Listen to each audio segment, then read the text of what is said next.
Hey guys, today I'm going to show you how to avoid making wide right turns. The reason people make wide right turns is because of the fear of hitting the curb. They feel that if they turn too soon, then they might hit the curb. What they do not know is that subconsciously they are picturing this. They picture the edge of the street as a 90-degree angle, and this is what makes them go wide. Watch this.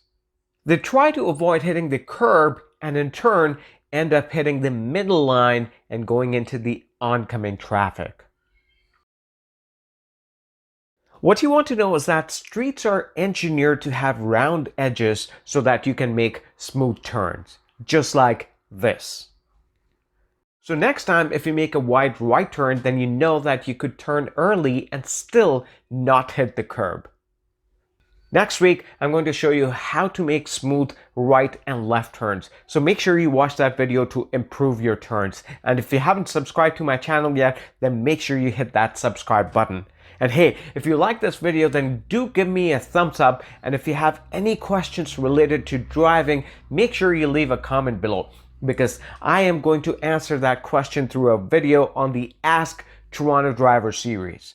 Thank you very much for watching, and I'll see you again next week. Ciao.